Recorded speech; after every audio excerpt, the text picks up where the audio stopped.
Muito bem, nós vimos então na aula de teoria sobre tecido epitelial. A gente vai fazer um panorama aqui nos exercícios do livro, ok? No livro, gente, você vê aqui um desenho de um tecido epitelial de revestimento. Nós aprendemos que o tecido epitelial ele pode ser de revestimento, mas ele também pode ser de secreção. Revestimento, existe alguns tipos, né? O epitélio simples, o estratificado, o pseudo-estratificado, que tem esse nome porque parece que ele tem várias camadas, mas ele não tem. Aqui é um desenho onde você vai encontrar vários locais onde se encontra o tecido epitelial. Aqui é um esquema de como é a pele. A gente aprendeu que a pele não é um tecido, a pele é um órgão, e como órgão tem vários tecidos associados, né? Aqui tu tem um folículo piloso, né? Um pelo, tem uma camada de queratina, tu tem a parte gordurosa, tu tem a parte que libera suor, né? É dividido por camadas, ok? Você vai ver falando sobre a questão da proteção contra o sol. E aí quando a gente chega nos exercícios, na página 184, que é a que você vai resolver em casa, a gente vai fazer um panorama aqui. Então, por exemplo, a primeira questão diz assim, ó, indique 3 características típicas dos tecidos epiteliais. Então, você vai falar sobre características de revestimento, características de secreção, de proteção do corpo, porque a pele é um tecido epitelial, também é uma forma de proteção do corpo, ok? Serve para proteger o corpo contra a invasão de micro-organismos, a pele tem essa função também. Okay? Você vai colocar isso na primeira questão.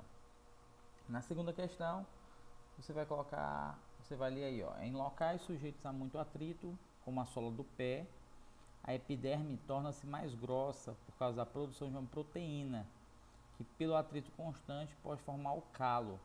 Aí você vai dizer qual é essa proteína. O calo ele é formado quando a nossa pele, nossa epiderme, que é essa parte mais externa, sofre muito contato com outra região e ela vai engrossando. Essa partezinha mais grossa a gente vai chamar de calo. Você vai dizer que proteína é essa que está associada à formação do calo. Na terceira, sabendo que as glândulas são um tipo de tecido epitelial, você vai explicar aqui a diferença na formação de uma glândula exócrina e endócrina. Qual é a diferença entre glândula exócrina e endócrina? Você vai colocar a exócrina, é aquela que sempre vai produzir substâncias e vai lançar no meio externo, ok? E a endócrina sempre vai lançar na corrente sanguínea. Exócrina pode ser no meio externo, pode ser dentro de uma cavidade. Endócrina sempre na corrente sanguínea. Você vai colocar essas diferenças aí. Na quarta, você vai colocar que o tecido epitelial, como regra, ele não tem vasos sanguíneos, né?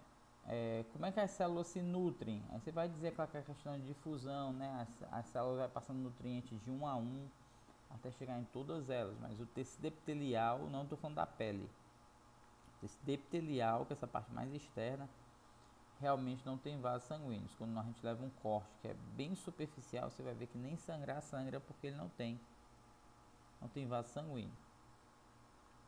Muito bem, são poucos exercícios. Você vai ver aí também, ó, vai falar sobre radiação e proteção da pele, vai te questionar a respeito disso, né? Sobre os fatores de proteção. Tem um texto aí falando sobre isso. Na terceira, vai falar aqui sobre essas estruturas. Gente, essas estruturas aqui são as microvilosidades. E a gente aprendeu que a pele ela cria essas microvilosidades para poder aumentar o poder de absorção. Quanto mais microvilosidade existe numa região, maior é o poder de absorção.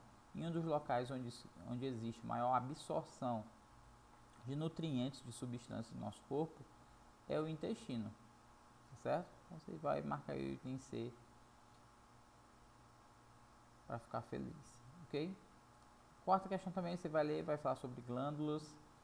Quinta questão, sobre a queratina. Aí encerra o próximo já capítulo 14, fica mais fácil. Lá no TD, que envolve, gente, não somente tecido epitelial, mas essa introdução ao estudo dos tecidos. Essa introdução ao estudo dos tecidos a gente chama de histologia. Histologia é o estudo dos tecidos do corpo, né, do indivíduo, tá bom? Então aqui você vai colocar quais são as principais glândulas endócrinas que existem no corpo de um homem, tá bom? Cuidado aí quando vocês forem classificar. Na segunda questão, você vai colocar aí, ó, você vai enumerar os tecidos, por exemplo, ó, transmissão de estímulo. Quem faz a transmissão de estímulo, né, de um impulso? É o tecido epitelial, é o tecido muscular, é o tecido conjuntivo, é o tecido nervoso, ok? Quem tem função de proteger, de secretar, de absorver? Opa, nós já estudamos isso. Quem que apresenta pouco ou nenhuma substância intercelular entre as células, né? Quem é que tem o tecido é musculovascularizado, tem muito vaso sanguíneo, mas as células são bem diferentes, são bem variadas. Você vai associar aí o número a essas características, depois você vem e marca a opção. Na terceira questão, você vai colocar aí quem dá sustentação, vai associar de novo, sustentação ao corpo, revestimento, transmissão de mensagem, quem realiza o movimento, associa, marca a opção.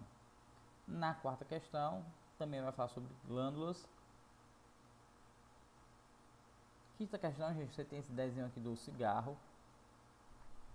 Você vai fazer uma associação você vai ver uma associação entre tempo e fatores de risco, ok? O que acontece?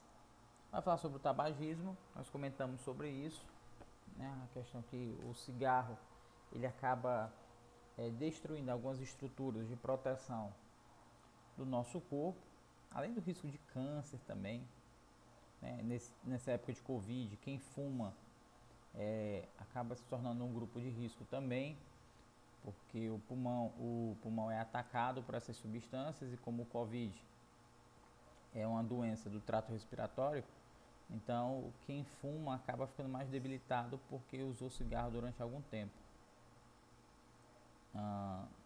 Na sexta questão vai falar sobre a pele, né? Vai falar sobre essas questões de célula, de elasticidade, epiderme. Qualquer dúvida é só recorrer ao livro.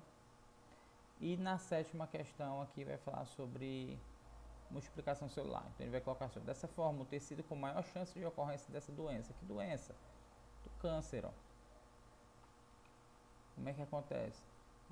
Dos tecidos com maior facilidade de ocorrer câncer, gente, é o tecido epitelial, porque está o tempo todo, as células estão o tempo todo se multiplicando, porque descama muito rápido, né? A nossa pele descama muito rápido e precisa repor novas células. E câncer é um processo desordenado de surgimento de novas células, por isso que nasce o tumor. E aqui você vai relacionar cada tipo de epitélio as suas características aqui do lado. Associou, vem aqui e marca a opção.